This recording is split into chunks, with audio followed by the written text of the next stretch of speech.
En un mundo lleno de opiniones, hay temas que dividen, y otros que nos invitan a profundizar.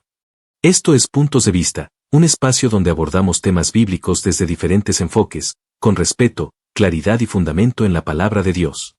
La imposición de manos ha sido una práctica común dentro del cristianismo desde los tiempos bíblicos. Pero, ¿qué implica realmente? ¿Es solo un acto simbólico? ¿Puede tener consecuencias espirituales más profundas?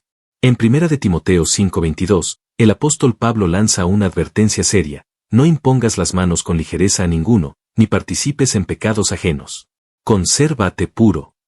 Hoy en Puntos de Vista, escucharemos dos enfoques sobre este pasaje, con los pastores Marcos Quintero y Antonio Orona. Prepárate para analizar, reflexionar y considerar distintos puntos de vista. En 1 de Timoteo capítulo 5 versículo 22. No impongas con ligereza las manos a ninguno, ni participes en pecados ajenos, consérvate puro. Y muchos agarran este versículo y lo tuercen para darle la interpretación que ellos quieren. Y dicen, ahí está la prueba irrefutable de que no debemos imponer las manos con ligereza porque podemos hacer transferencia de espíritus. Pero eso, hermanos, no es verdad. Porque si nosotros vemos el contexto, aquí no habla ni de transferir el Espíritu Santo, ni de transferir demonios por medio de la imposición de manos.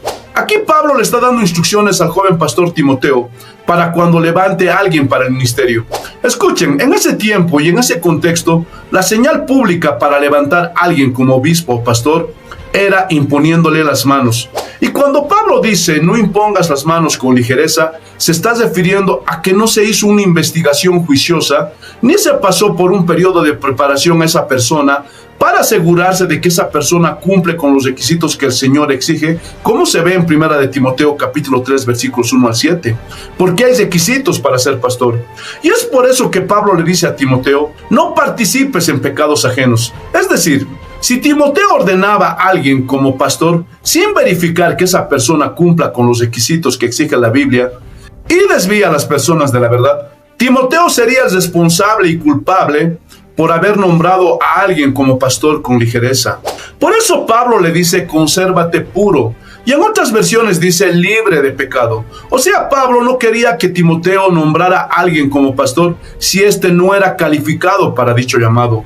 Porque esto podría manchar la reputación de Timoteo por causa de los pecados de otro. Y también lo podían acusar diciendo, ese pastor que levantó Timoteo está desviando a las personas de la verdad. Está enseñando herejías. Y no solo eso, está manipulando las conciencias para sacarles el dinero a la gente. Y Timoteo debe ser su cómplice, porque él lo nombró como pastor. Y por causa de eso, la reputación de Timoteo podía ser manchada. Hermanos, eso es lo que significa este versículo y nada más. Pero aquí no está hablando, hermanos, de que se hable un portal cuando imponemos las manos y se puede hacer transferencia de espíritus. No, eso es totalmente falso. El hermano Marcos Quintero sostiene que Pablo está hablando de no apresurarse al momento de reconocer a alguien para el ministerio. Imponer manos aquí es un acto de confirmación ministerial, no simplemente una oración. Pablo no está diciendo que te contaminarás por tocar a alguien, sino que no debes validar a alguien sin conocer su carácter.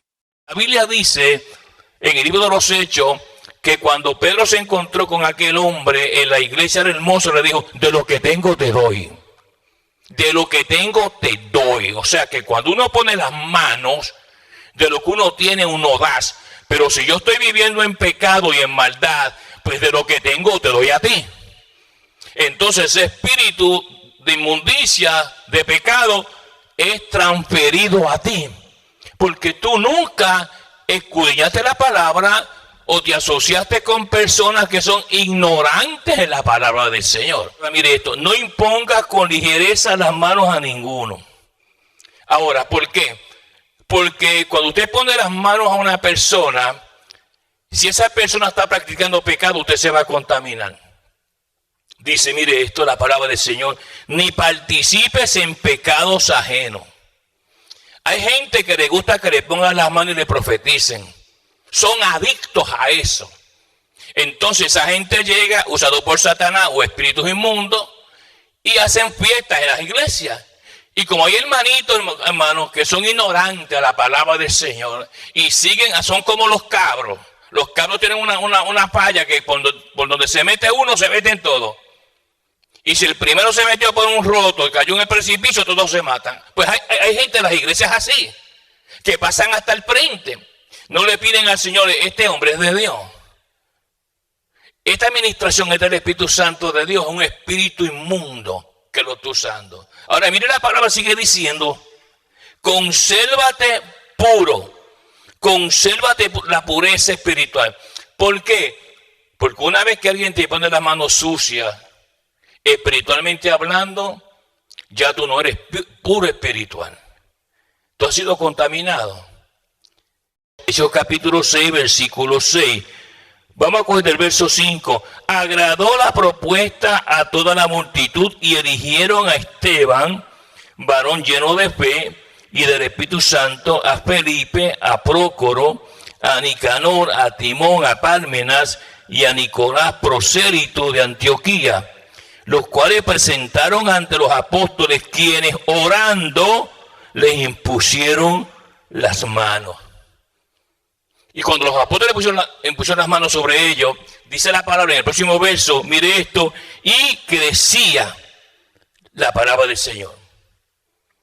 ¿Ve? Los apóstoles eran unos hombres puros ante el Señor, ungidos, les pusieron las manos. Ellos no podían enviarlos a ellos sin la imposición de las manos. Porque es la imposición de las manos que activa lo bueno y lo malo. El hermano Antonio Orona enseña que al imponer manos, puede haber una transferencia espiritual, y si la persona tiene pecado, quien impone las manos puede ser contaminado. Cuando tú pones manos sobre alguien, te haces partícipe. Y si esa persona está mal espiritualmente, tú te contaminas también. La imposición de las manos. Es un acto simbólico donde se colocan las manos sobre una persona con un propósito espiritual específico, que implica autoridad, bendición y sanidad. La imposición de las manos es un tema muy tratado en el cristianismo y se le da diferentes aplicaciones. Algunos cristianos aseguran que a través de la imposición de las manos se puede transferir demonios, pecados, y llegar a contaminarse espiritualmente, si no se discierne a quién, o de quién se deja colocar las manos. Al mismo tiempo creen que si colocan las manos, o se dejan colocar las manos de un hombre de Dios, entonces pueden recibir dones espirituales, y ser llenos del Espíritu Santo.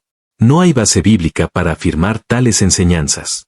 Los apóstoles impusieron las manos sin temor a contaminarse espiritualmente, porque mayor es el que está en vosotros, que el que está en el mundo. Primera de Juan 4:4. Un hijo de Dios no puede ser poseído por demonios ni accidentalmente recibirlos al orar por otros. He aquí os doy autoridad. Sobre todo, poder del enemigo, y nada os dañará. Lucas 10:19. Por otra parte, los cristianos solo somos colaboradores de Dios y Él nos usa conforme su propósito. Filipenses 2:13 declara que es Dios quien produce en nosotros tanto el deseo, el querer, como la capacidad de hacer su buena voluntad. En las culturas japonesas, hindú, chamánicas y en el curanderismo, piensan en la imposición de las manos como una práctica clave, por medio de la cual se transfiere poder, sea positivo o negativo, y resaltan las energías que pueden rodear a una persona. De allí nacen las famosas limpias. Esto es parecido al pensamiento supersticioso que hay en muchos cristianos hoy día. Pero ¿qué es lo que enseña la Biblia de esta práctica? En el Antiguo Testamento la imposición de las manos fue usada de formas distintas.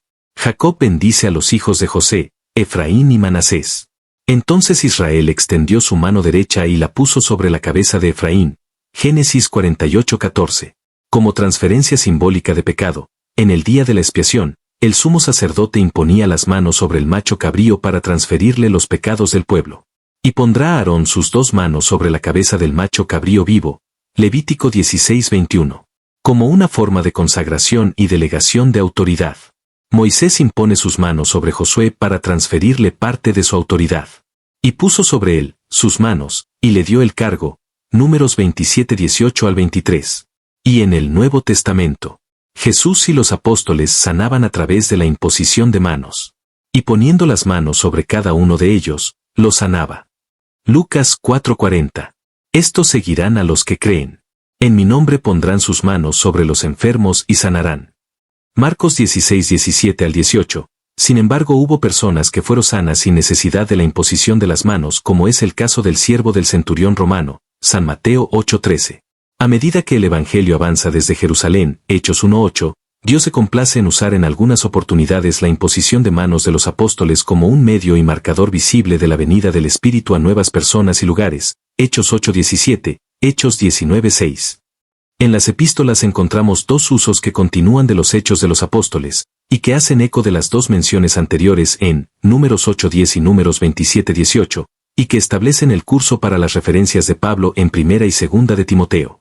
Hechos registra que cuando la iglesia eligió a 7 hombres para servir como asistentes oficiales de los apóstoles, a estos los presentaron ante los apóstoles, y después de orar, pusieron sus manos sobre ellos. Hechos 6:6.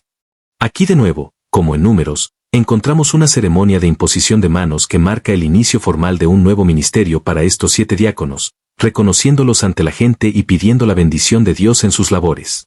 Así sucede también cuando la iglesia de Antioquía envía a Pablo y Bernabé al primer viaje misionero, Hechos 13:2 y 3. Pablo encarga a Timoteo diciéndole, no descuides el don espiritual que está en ti, que te fue conferido por medio de la profecía con la imposición de manos del presbiterio, Primera de Timoteo 4:14. Timoteo fue enviado para esta tarea específica con el reconocimiento público de los líderes, reconocido no solo por sus palabras, sino a través de la imposición visible, tangible y memorable de sus manos. Segunda de Timoteo 1:6. En el último texto clave, y quizá el más instructivo, Pablo encarga a Timoteo, no impongas las manos sobre nadie con ligereza, compartiendo así la responsabilidad por los pecados de otros, guárdate libre de pecado. Primera de Timoteo 5:22. El encargo por parte de Pablo viene en una sección dedicada a los ancianos, donde habla de honrar a los buenos y disciplinar a los malos. Primera de Timoteo 5:17 al 25. Cuando líderes como Pablo, Timoteo y otros en la iglesia ponen sus manos sobre alguien para un llamado particular nuevo al ministerio, ponen su sello de aprobación sobre el candidato y comparten, en cierto sentido, la productividad y fallas por venir. Con la imposición de manos y la unción con aceite, los ancianos se presentan ante Dios, en circunstancias especiales, con un espíritu de oración y peticiones particulares. Pero mientras que una de las funciones de la unción con aceite es pedir sanidad, la imposición de manos delega la autoridad y también pide bendición para el ministerio futuro. La unción con aceite en Santiago 5:14, de manera privada encomienda a los enfermos a Dios para sanidad. La imposición de manos en Primera de Timoteo 5:22, encomienda y recomienda públicamente al candidato a la iglesia para un ministerio oficial.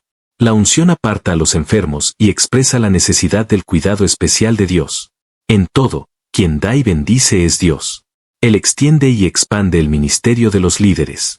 Él llama, sostiene y hace fructífero el ministerio del candidato. Dios enriquece, madura y cataliza a la congregación hacia el amor y las buenas obras, para ministrarse unos a otros, y aún más al ser servidos por la enseñanza, la sabiduría y el liderazgo fiel del recién nombrado anciano, diácono o misionero, todo para avanzar el Evangelio y dar gloria a Dios.